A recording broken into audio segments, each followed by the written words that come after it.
Hello, ધોરણ 12 commerce Gujarati માધ્યમના દરેકે દરેક વિદ્યાર્થી મિત્રોને અશ્વિન પટેલના નમસ્કાર. તો વિદ્યાર્થી મિત્રો, આજે આપણે જે જોવાનું છે એ પર્ટિક્યુલર તમારા જે બોર્ડમાં પૂછાતા સેક્શન સીની અંદર પાર્ટ 1ના પ્રથમ 2 પ્રકરણ એટલે કે ચેપ્ટર નંબર 1 સૂચકાંક અને ચેપ્ટર નંબર 2 એટલે કે સુરેખા સંબંધ એની થિયરી અને દાખલાઓ વિશેની આપણે સમજૂતી જોવાની છે. તો વાત કરીએ વિભાગ સીની અંદર બેઝિકલી તમારે 31થી 40 ટોટલ 10 પ્રશ્નો પૂછાતા હોય છે અને દરેકના 2 ગુણ હોય છે. તો જનરલી આ 10 પ્રશ્નોમાંથી તમારે કોઈ પણ 7 પ્રશ્નો અટેમ્પ્ટ કરવાના હોય છે, જે 2 ગુણ માટે એટલે કે 14 ગુણનો આ વિભાગ સી આપણને આપવામાં આવેલો છે.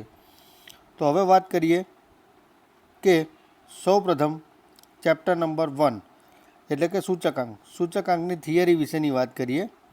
તો થિયરી પણ 2 માર્ક્સ માટે પૂછાતી હોય છે, જેની અંદર વાત કરીએ તો પહેલો પ્રશ્ન આપણા માટે એ બને કે સૂચકાંકના લક્ષણો જણાવો.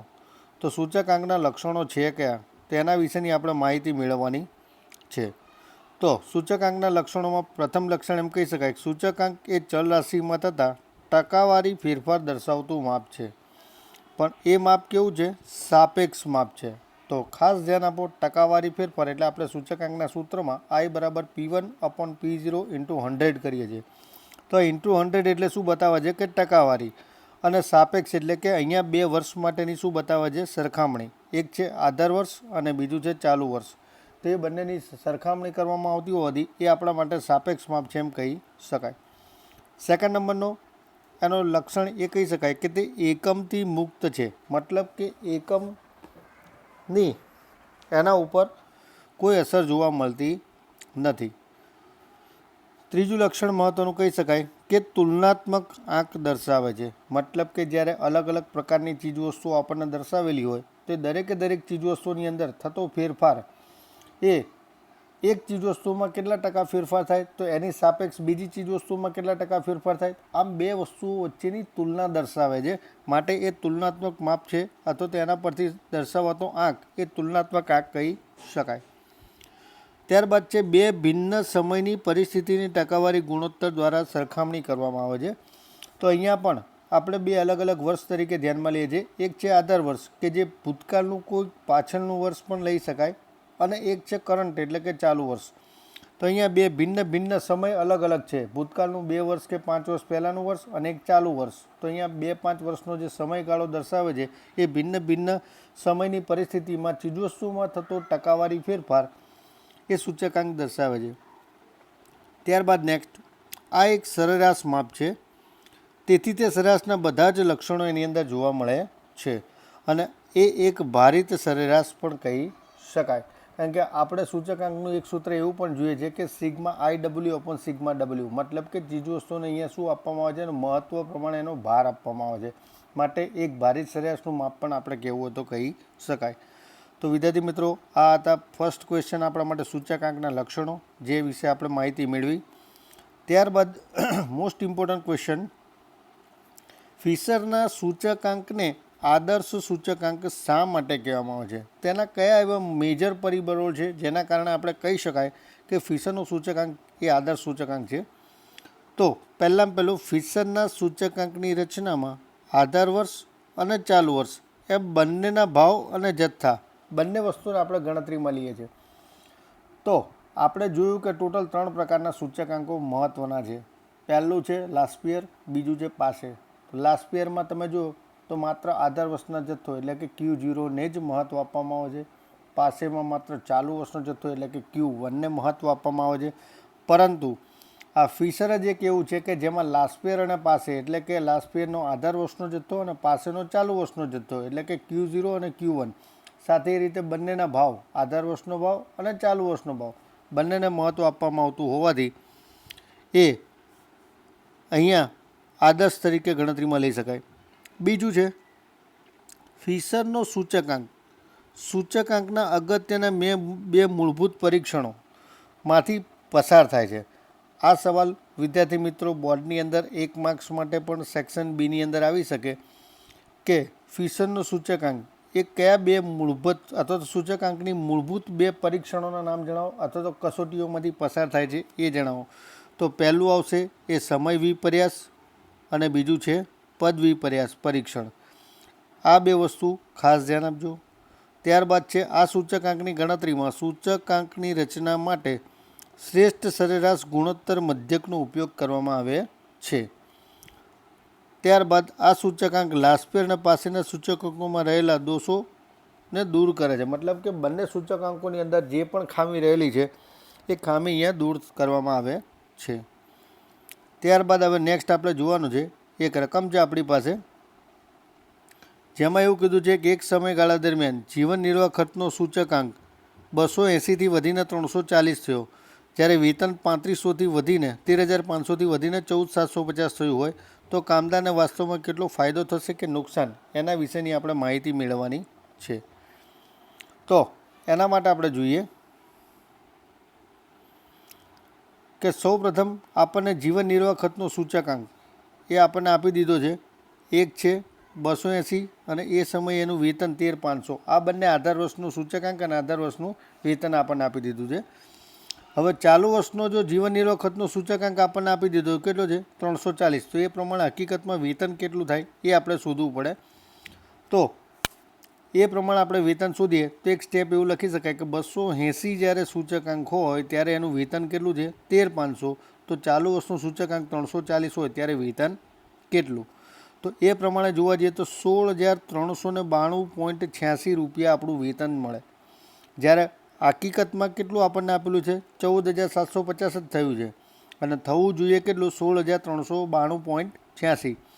તો જેટલું નુકસાન, જેટલું ઓછું વેતન થયું કામદારને થયું નુકસાન, તો આપણે 16,392.86માંથી 14,750 જે આપેલું છે વેતન બાદબાકી કરીએ તો 1,642.86 રૂપિયા વાસ્તવમાં કામદારને નુકસાન થયું છે એમ કહેવાય.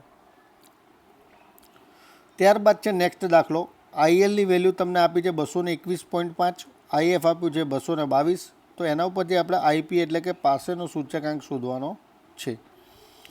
તો સૌપ્રથમ આપણે સૂત્ર મૂકી દઈએ. સૂત્ર આપણું છે આઈએફ બરાબર રૂટની અંદર આઈએલ ગુણ્યા આઈપી. આ આપણું મેજર સૂત્ર. ફિશરના સૂચકાંક શોધવાનો હોય તો ફિશરનો સૂચકાંક આપેલો એટલે આપણે એનું સૂત્ર મૂકી દીધું આઈએફ બરાબર આઈએલ ગુણ્યા આઈપી ઇન રૂટ. તો હવે આઈએફની વેલ્યુ આપણે મૂકી દઈએ કે આઈએફની વેલ્યુ આપણા માટે છે 222. રૂટની અંદર આઈએલની વેલ્યુ 221.5 ગુણ્યા આઈપી શોધવાના છે એમને એમ રાખ્યું. હવે નિયમ એવો છે કે જો તમે વર્ગમૂળની નિશાની દૂર કરો તો બરાબરની સામે જે સંખ્યા આપી છે એનો શું થઈ જાય વર્ગ થઈ જાય. માટે 222નો વર્ગ કરો એટલે બરાબરની સામે આ વર્ગમૂળ નિશાની નીકળતા ખાલી 221.5 ગુણ્યા આઈપી આપણને જોવા મળે. હવે 222નો સ્ક્વેર થશે 49,284. હવે આઈપી બહાર કાઢવો તો આઈપીની સાથે જે ગુણાકારમાં 221.5 છે એ ક્યાં જશે એના ભાગાકારમાં. માટે બેનો ભાગાકાર કરતાં આઈપીની વેલ્યુ તમને મળશે 222.5. ત્યારબાદ વાત કરીએ નેક્સ્ટ દાખલો કે લાસ્પેરનો સૂચકાંક એ ફિશરના સૂચકાંકથી 8/9 ગણો છે. જો ફિશરનો સૂચકાંક 180 હોય તો પાસેનો સૂચકાંક શોધો. આ દાખલો વિદ્યાર્થી મિત્રો આપણને પૂછાઈ ગયેલો છે માર્ચ 2018માં. તો લાસ્પેરનો સૂચકાંક ફિશરના સૂચકાંકથી કેટલા ગણો છે 8/9 ગણો. તો આપણે ફિશરના સૂચકાંકથી 8/9 ગણો છે એટલે આઈએલ લાસ્પેરના સૂચકાંક કરતાં તો લાસ્પેર બરાબર મારે કેવું હોય તો કહી શકાય 8/9 ગુણ્યા આઈએફ. તો આઈએફની વેલ્યુ તમને આપી દીધી છે. ફિશરનો સૂચકાંક રેડી આપણને કેટલો આપ્યો 180. તો 8/9 ગુણ્યા 180 કરો એટલે તમને આઈએલની વેલ્યુ મળી જાય. જે સૂચકાંક મળશે શેનો મળશે આઈએલનો. હવે જેમ આપણે આગળનો દાખલો ગણ્યો એમ ફિશરના સૂચકાંક માટેનું સૂત્ર મૂકી દઈએ કે આઈએફ બરાબર આઈએલ ગુણ્યા આઈપી ઇન રૂટ.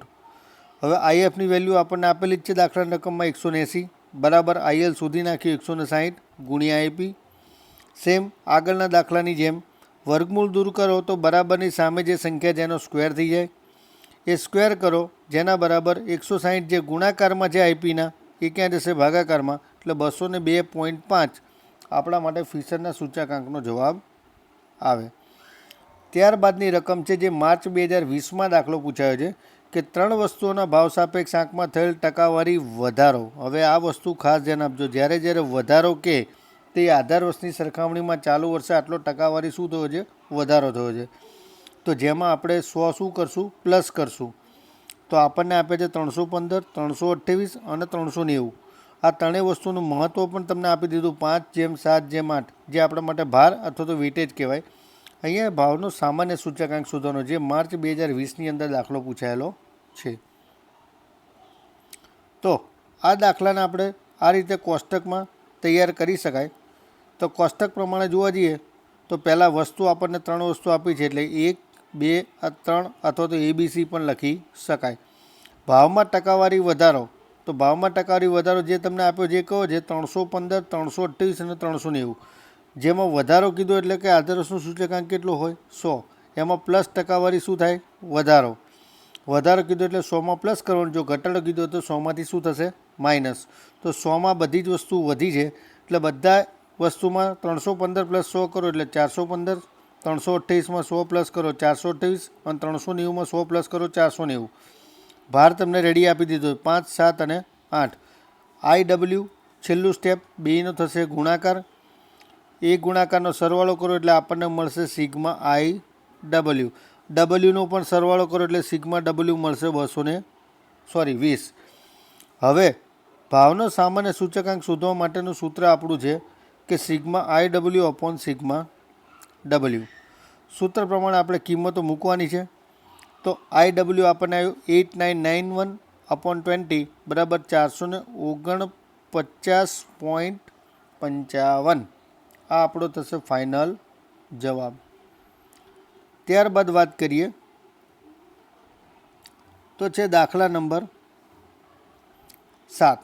વર્ષ આપણને 2015 અને 2016 આ 2 વર્ષ આપણને આપ્યા છે. બેનો જથ્થાબંધ ભાવનો સૂચકાંક આપણને આપ્યો છે અનુક્રમે, બરાબર. પહેલાંનો આપણને આપ્યો છે 177.6. બીજાનો સૂચકાંક આપણને આધાર વર્ષનો કેટલો આપ્યો છે, આધાર વર્ષનો 177.6 અને 2016 એટલે કે ચાલુ વર્ષ જેનો 181.2. આપણે આ વર્ષનો ઉપયોગ કરીને ફુગાવાનો દર શોધવાનો છે. તો ફુગાવાનો દર શોધવા માટેનું સૂત્ર છે કે ચાલુ વર્ષનો જથ્થાબંધ ભાવનો સૂચકાંક એટલે કે વર્ષ 2016 જેનો સૂચકાંક છે 181.2 માઇનસ કરો આધાર વર્ષનો જથ્થાબંધ ભાવનો સૂચકાંક એટલે કે અગાઉનું વર્ષ કયું છે 2015, એનો આપ્યો છે 177.6 છેદમાં અગાઉના જ વર્ષનો જથ્થાબંધ ભાવનો સૂચકાંક એટલે ફરીથી પાછો 177.6 છેદમાં મૂકશું અને ગુણ્યા સૂત્ર પ્રમાણે 100 આપણને આપેલા છે. આનું સાદુરૂપ આપતા 2.03% આપણને ફુગાવાનો દર મળે. ત્યારબાદ જોઈએ તો એક દાખલો તમારે હોમવર્કમાં લેવાનો છે, જેમાં કીધું છે વર્ષ 2015 અને 16 આ 2 વર્ષ આપેલા છે. બંનેનો જથ્થાબંધ ભાવનો સૂચકાંક તમને આપ્યો છે. હવે એના ઉપરથી તમારે ચાલુ વર્ષ માટેનો ફુગાવાનો દર શોધવાનો છે. આ દાખલો બેઝિકલી આમ જોવા જઈએ તો પાઠ્યપુસ્તકમાં ભાગ 1ના પ્રકરણ 1માં ઉદાહરણ 7નો દાખલો બી છે. જો ના ખબર પડે તો તમે એ પ્રમાણે એ દાખલો જોઈ શકો છો. ત્યારબાદ વાત કરીએ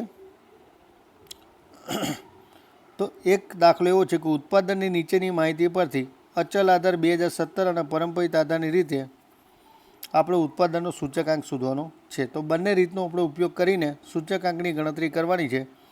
સૌપ્રથમ આપણને વર્ષ આપેલા છે 2017થી માંડીને 2020 અને ઉત્પાદન ટન આપેલું છે. હવે પહેલી વાત કરીએ તો અચલ આધાર સૂચકાંક માટેનું સૂત્ર થાય છે કે ચાલુ વર્ષનું ઉત્પાદન છેદમાં અગાઉના વર્ષનું ઉત્પાદન ગુણ્યા 100.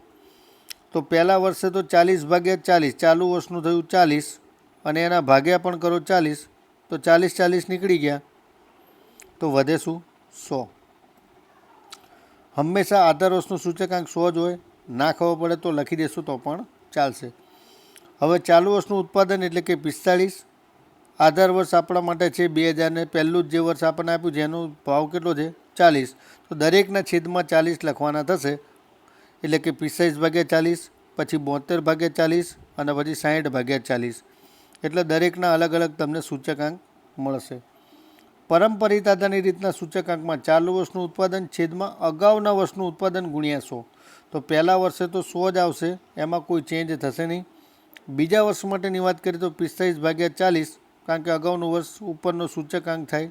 ભાવ આપણને ટન ઉત્પાદન 45, એટલે 45/40 કરો એટલે આવશે 112.5.